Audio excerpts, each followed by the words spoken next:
Hello, my name is Richard Alejandro Parra, and I am the STEM Engagement Program Manager with Riverways Education Partnerships. And my project is Intersectional and Inclusive STEM Learning Environments. What prompted this project was the problem of underrepresentation that we see in STEM fields.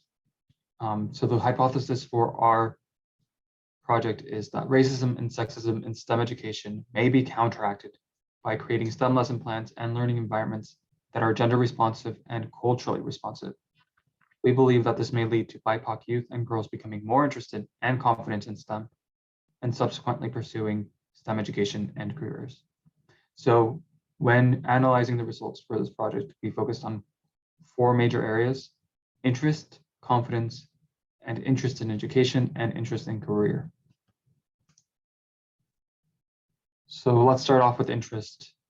The question was, did participation in gender responsive and culturally responsive STEM lesson plans increase the secondary students' interest in STEM? 82.8% of the students that we worked with that responded to our surveys said that it made them more interested in STEM. We then looked at confidence. So when looking at confidence, we actually split the 2 groups up into boys and girls. When we looked at the boys group, we found that almost 1 in 4 felt very confident about doing STEM before they even participated in these lesson plans. But after participating in these lesson plans, almost half of the boys felt very confident in doing STEM. When we looked at the girls group, almost 1 in 4 felt not confident before participating in these lesson plans. But after participating in these lesson plans, that number went to 0.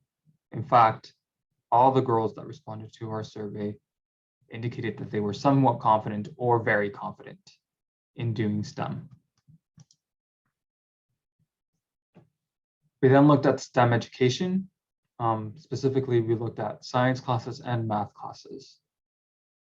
We asked the students, did participating in these gender responsive and culturally responsive STEM lesson plans increase your want to take more science classes and more math classes? As you can see by the graphs on the slide, 62.1% agreed or strongly agreed that it made them want to take more science classes. And 57.1% agreed or strongly agreed that it made them want to take more math classes than they had planned prior to participating in STEM ASB and in these STEM lesson plans. We also looked at higher education. 70.2% agreed or strongly agreed that it made them more interested in studying STEM in college. Lastly, we looked at STEM careers. 68.7% agreed or strongly agreed that after participating in this program and in these STEM lesson plans, it made them more interested in having a job that uses STEM. So, in conclusion, participation in gender responsive and culturally responsive STEM lesson plans increased their interest and their confidence in STEM, and it increased their interest in STEM education and STEM careers.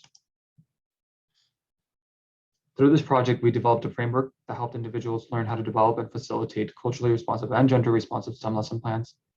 And these methods are successful in increasing interest and confidence in STEM for secondary students.